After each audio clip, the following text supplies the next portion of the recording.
Bus connectivity ఉండే ఏరియాలో 100% clear title తో గిర్దారి కన్స్ట్రక్షన్స్ ప్రాజెక్టులను డెవలప్ చేస్తోంది. కాలుష్యానికి దూరంగా సిటీకి చేరువలో ఉండాలనుకునే వారి కోసం ఇంటర్నేషనల్ స్టాండర్డ్స్ తో ప్రాజెక్టులు డిజైన్ చేయడం కస్టమర్లకు మోస్ట్ సాటిస్ఫాక్షన్ ను పంచుతోంది.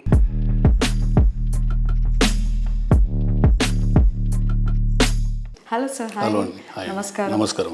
ఈ మధ్య క్యాపిటల్ సిటీలో ఉండే సిటిజన్స్ కూడా టైర్ 2 సిటీస్ లో ఉండాలి అనుకుని అక్కడికి వెళ్ళి షిఫ్ట్ అవ్వడం, సెటిల్ అవ్వడం. ఓన్లీ పొల్యూషన్, బికాస్ పొల్యూషన్ అంటే హైదరాబాద్కు ఆల్ స్టేట్స్కి వెళ్ళి విపరీతమైన మైగ్రేషన్ అవుతా ఉంది. సో హైదరాబాద్కు కొంత దూరంలో అంటే పొల్యూషన్కు దూరం ఉండాలని ఇంతకు మొదలు ఇట్లాంటి సిస్టమ్ ఏంటంటే అమెరికాలో ఉండేది. ఇన్ని మైల్స్ దూరం ఉండాలి, ఇన్ని అవర్స్ జర్నీ. ఇప్పుడు కూడా మాట్లాడుకుంటారు 1 hour 2 hour జర్నీ అనేది హైదరాబాద్లో కూడా స్టార్ట్ అయిపోయింది. ఒక్కసారి మనకు ఎక్కడ ఉన్న ఫెసిలిటీస్ అన్ని వచ్చిన తర్వాత మీరు హైదరాబాద్లో ఉన్న ఒకటే, మీరు అక్కడ ఉన్న ఒకటే, ఎక్కడ ఉన్న ఒకటే. ఫెసిలిటీస్ వస్తున్నాయి, హాస్పిటల్స్ వస్తున్నాయి, ఎంటర్టైన్మెంట్స్ వస్తున్నాయి, షాపింగ్ మాల్స్ వస్తున్నాయి.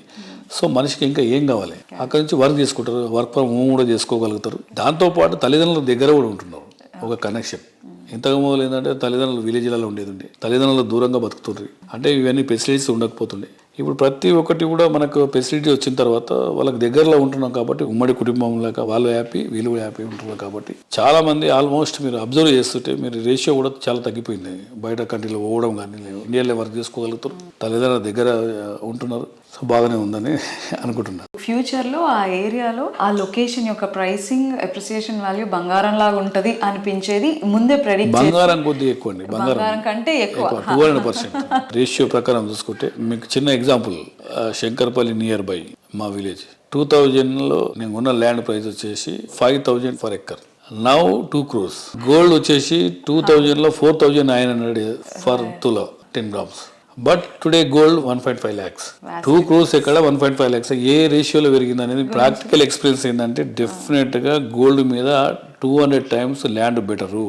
ల్యాండ్ మీద ఇన్వెస్ట్ చేసుకోవడం అనేది బెస్ట్. ఎందుకంటే ఆల్మోస్ట్ మన జనాభా పెరుగుతూ ఉంది. హైదరాబాద్ ఈ లెవెల్లో అనుకున్నామండి, ఎవరు అనుకోలే కదా ఇట్లా ఈ లెవెల్లో గ్రోత్ అవుతుందని ఎవరైనా ఎక్స్పెక్ట్ చేశారా? ఆల్మోస్ట్ 60-70 kilometers రేంజ్లో హైదరాబాద్ విపరీతంగా గ్రోత్ అవుతా ఉంది. హైదరాబాద్లో బ్యూటీ ఏంటంటే ప్రతి ఏరియా ఒక క్లస్టర్ కింద ఏర్పడతా ఉంది. జూబ్లీస్ ఒక క్లస్టర్, కుకుడుపల్లి ఒక క్లస్టర్, దిల్సుఖ్నగర్ ఒక, చందనగర్ ఒక క్లస్టర్, మైదపట్నం ఒక క్లస్టర్, శంషాబాద్ ఒక క్లస్టర్, గచ్చిబౌలి ఒక క్లస్టర్.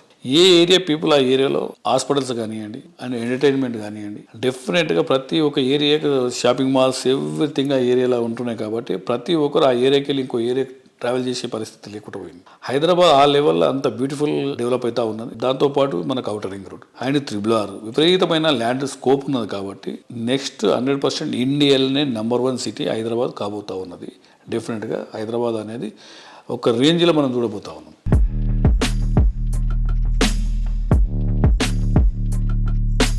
రేపటి రోజున ప్రైమ్ లొకేషన్స్గా ఎదిగే ఏరియాలను ఈ రోజు గుర్తించడమే విషనరీ. ఇలాంటి విషనరీయే గిర్దారిని ప్రత్యేకంగా నిలబెట్టింది. సిటీలో ప్రస్తుతం రాజేంద్ర నగర్ ఇంపార్టెన్స్ ప్రత్యేకంగా చెప్పాల్సిన పని లేదు. ఈ ఏరియాలో గిర్దారి సంస్థ అతిపెద్ద ట్రిప్లెక్స్ విల్లా ప్రాజెక్ట్ ప్రాస్పెరా కౌంటీని డెవలప్ చేసింది. ఈ ప్రెస్టీజియస్ ప్రాజెక్ట్లో విల్లాలను ఇప్పటికే కస్టమర్లకు హ్యాండ్ ఓవర్ చేస్తున్నారు. హ్యాపీ అండ్ కంఫర్టబుల్ లైఫ్ కు ఇమీడియట్ గా వెల్కమ్ చెప్పడానికి ప్రాస్పెరా కౌంటీ కన్నా బెస్ట్ చాయిస్ మరొకటి ఉండదు.